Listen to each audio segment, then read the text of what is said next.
सभी बहुत सम्मानित आदरणीय बुजुर्गों, माताओं, बहनों, प्यारे बच्चों, बहुत अच्छी अच्छी बातें अब तक सुनने को मिली हैं, बहुत ज्ञानवर्धक बातें सुनने को मिली हैं और उन बातों का निचोड़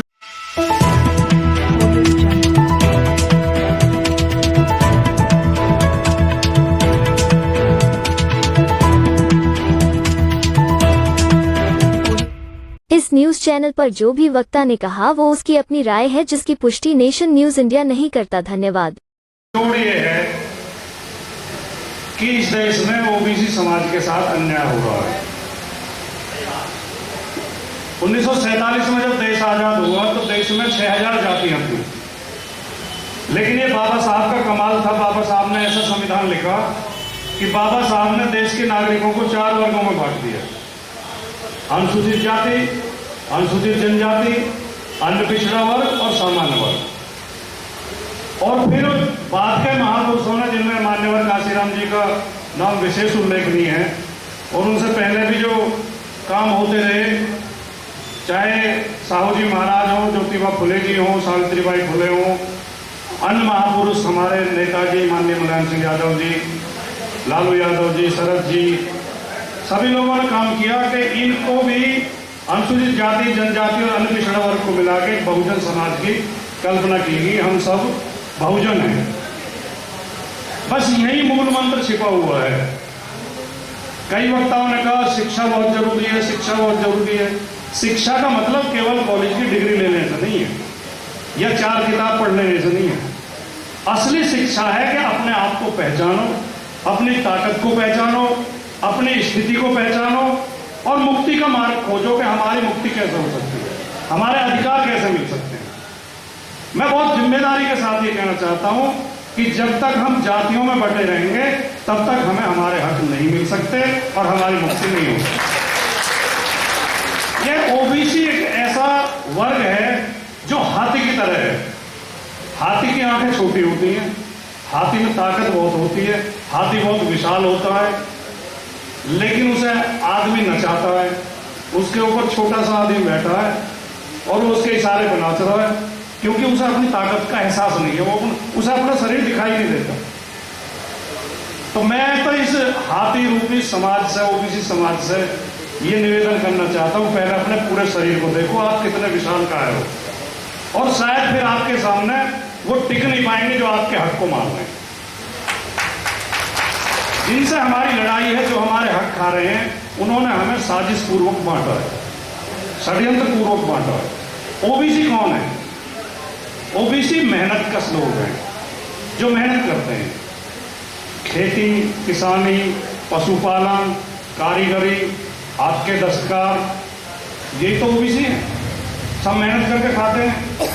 अब मनुवादियों ने देखा कि अगर ये मनुस्मृति अगर आप पढ़ेंगे, मनुस्मृति में लिखा गया है कि खेती और पशुपालन करने वालों का एक वर्ग उसमें कहा गया, लेकिन जब उन्होंने देखा यार खेती करने वाले तो इतने हो जाएंगे, ये तो संख्या में ज्यादा हो जाएंगे और हम पे भारी पड़ जाएंगे, तो उन्होंने कहा भाई जो अनाज की खेती करेगा उसकी अलग जाति होगी, जो फूल की करेगा उसकी अलग जाति होगी, जो सब्जी उगाएगा उसकी अलग जाति होगी, जो फल पैदा करेगा उसकी।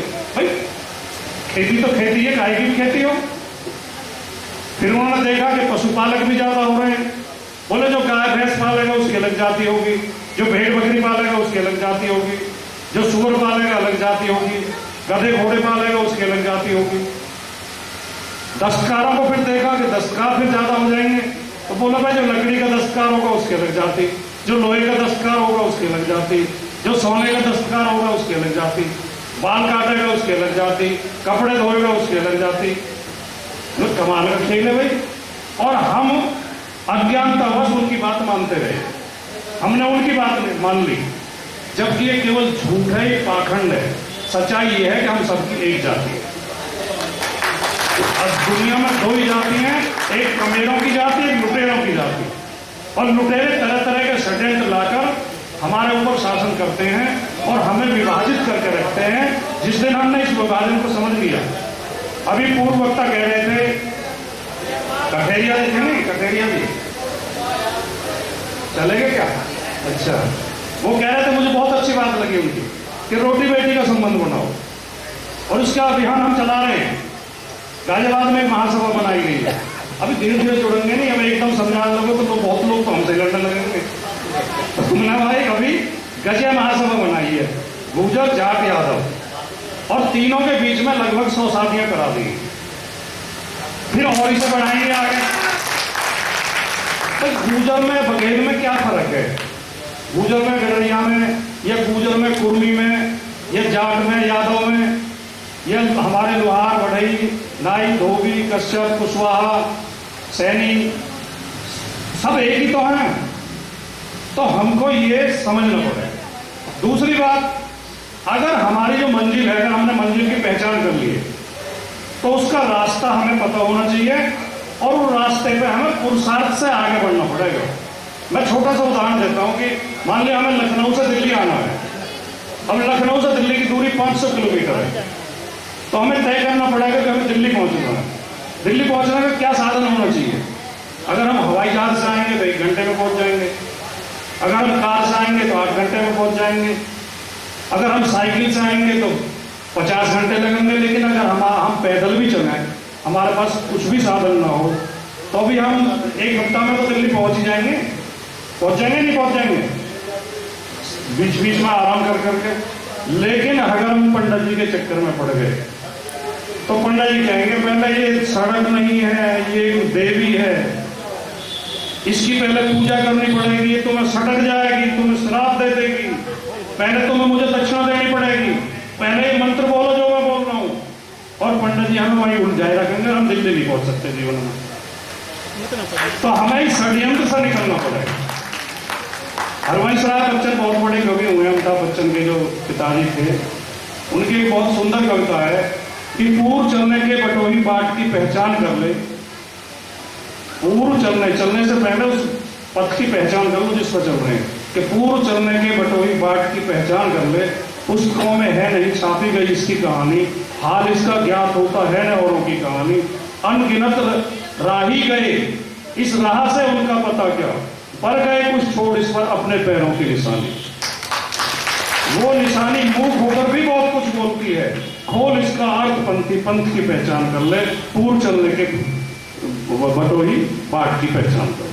तो इसमें इस पंथ पे बाबा साहब भी गए हैं, ज्योतिराव फुले भी गए हैं, सावित्रीबाई फुले भी गई हैं, हमारे और नेता भी गए। हमें उनसे पहचान कर लेनी चाहिए, उनके चक्कर में मत पड़ो जो हमें गुमराह करते हैं।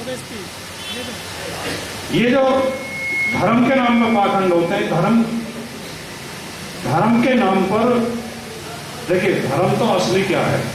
धर्म असली है मानवता। अपने कर्म करो, अपना चरित्र सही रखो, अपनी वाणी सही रखो, किसी से अपशब्द मत बोलो, किसी के माल पे नजर मत टिकाओ, किसी के साथ अत्याचार मत करो, अन्याय मत करो, बेईमानी मत करो, चोरी मत करो, झूठ मत बोलो। ये धर्म है।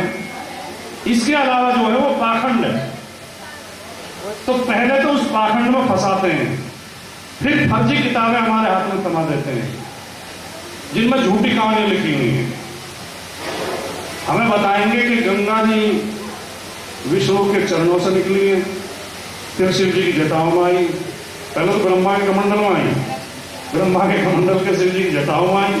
शिव जी ने एक जटा खोली, भगीरथ पीछे आगे आगे चलती है, गंगा जी बीच बीच चलती। गंगा जी नहीं हुई, कोई बकरी हो गई। क्या हम इतने मूर्ख हैं, हमें पता नहीं है गंगा हिमालय से निकल रही है? गंगा एक नदी है, नदी पवित्र होती है, ये बात सही है। नदी हमें जीवन देती है, जीवनदायिनी है, हमें पानी देती है, हमारे फसलों की सिंचाई करती है, हमारे पशुओं को पानी देती है। और पहली प्राचीन जितनी संस्कृतियां दुनिया में पैदा हुई हैं, सब नदियों के किनारे हुई हैं। लेकिन उस नदी को हम देवी मान के पूजने लगे तो ये हमारी मूर्खता है। इससे बड़ी कोई मूर्खता होगी? अब महाभारत में तो हमें बताया जाता है कि उसने बच्चे ही पैदा कर दिए नदी में। नदी स्त्री का रूप धारण करके आई और उन्होंने जो एक एक करके 7 बच्चे पैदा किए, 7वें जो शांतनु हुए थे,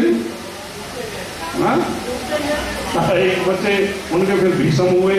तो मतलब ये प्रतीकात्मक कथाएं, साहित्य एक अलग चीज होती है। साहित्य को साहित्य की विधा की तरह पढ़ना चाहिए। हम लोगों से इतिहास समझ के पढ़ने लगते हैं और उन्हीं बातों को लेकर हमारा मूर्ख बनाया जाता है।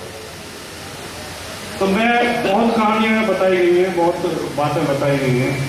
साथियों, ओबीसी के साथ देखिए, अन्याय तो सबके साथ हुआ। हमारी लड़ाई मनुवाद से है, और मनुवाद से हम तभी लड़ सकते हैं कि जब हम सब एक हो जाएंगे, हम अपने आप को बहुजन मानने लगेंगे। वो हमें धर्म के नाम पर लड़ाएंगे, जब वो देखते हैं इनकी ताकत बढ़ रही है तो फिर हमें भड़काएंगे। अरे मुसलमानों से तुम्हें खतरा है, मुसलमान हुआ नहीं तो दिल्ली में, और क्या भाषण दिया तो इसी क्षेत्र से तो एमपी है, वो यही से एमपी है, नहीं फिर में। अच्छा, बराबर की सीट है। उसने क्या कहा था, ये तुम्हारे घरों में घुस जाएंगे, तुम्हारी बहन बेटियों को उठा के ले जाएंगे। मतलब 700 साल के करीब इस देश पर मुगलों का शासन रहा, जब हिंदू को कोई खतरा नहीं था, हिंदू धर्म सुरक्षित रहा। 200 साल अंग्रेज रहे, हिंदू को कोई खतरा पैदा नहीं हुआ। पर 60 साल कांग्रेस राज कर गई, हिंदू को कोई खतरा पैदा नहीं हुआ। जब से मोदी जी गद्दी पर बैठे, हिंदू को खतरा हिंदू को नहीं है, खतरा पंडित जी को है। और अगर वो अगर सीधे सीधे ये कह देंगे कि अगर तुम एक हो जाओगे तो हमारा दाल दलिया बंद हो जाएगा, जो बिना कमाए बिना मेहनत करे हराम का देसी घी का हलवा खा रहे हैं हम, और देसी घी का हलवा भी खा रहे हैं, साथ में दक्षिणा भी ले रहे हैं, तो वो बंद हो जाएगा। इसलिए चाहते हैं कि तुम मुसलमान से लड़ो, और मुसलमान से नहीं लड़ो तो पिछड़े दलित से लड़ो, और नहीं तो फिर आपस में लड़ो।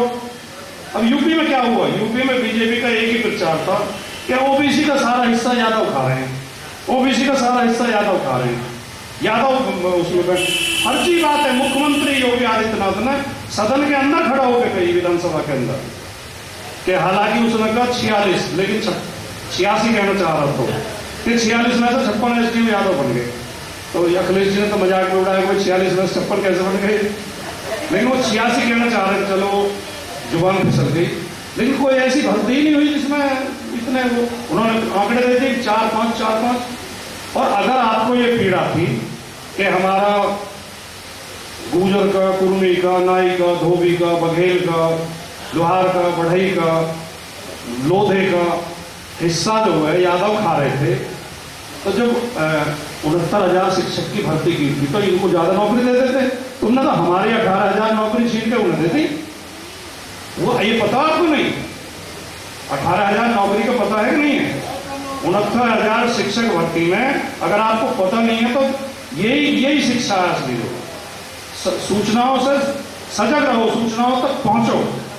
उत्तर प्रदेश में 69,000 शिक्षक भर्ती हुई, जिसमें फेरबदल करके आरक्षण में जोड़ तोड़ करके फर्जी नंबर बढ़ा के उन्होंने क्या किया कि 18,000 ओबीसी को भर्ती होने से रोक दिया। ये पिछड़ा वर्ग आयोग में गया, केंद्रीय पिछड़ा वर्ग आयोग तो मोदी जी का अधीन ही आता है। पिछड़ा वर्ग आयोग ने रिपोर्ट दे दी कि हाँ धांधली हुई है। फिर हाईकोर्ट गए, इलाहाबाद हाईकोर्ट ने फैसला दे दिया कि उत्तर प्रदेश की 69,000 शिक्षक भर्ती में 18,000 पिछड़ों के हक मारे गए हैं। तो अगर आपको यादव से दिक्कत होती तो वो दूसरे लोगों को दे देते, लेकिन आपने तो ओबीसी के हक मार के, और हुआ क्या था ये शायद बहुत कम लोगों को पता होगा। ओबीसी के जिस बच्चे के मतलब 111 नंबर थे, उसके एक की 0 बना दी गई, उसके 11 नंबर कर दिए गए। 120 थे, उसके 20 कर दिए गए। और जनरल कास्ट के पंडित जी और दूसरे लोगों के जिनके 2 थे, उसके आगे 0 लगा के उसके 200 कर दिए गए। जिनके 10 थे, उसके 102 कर दिए गए।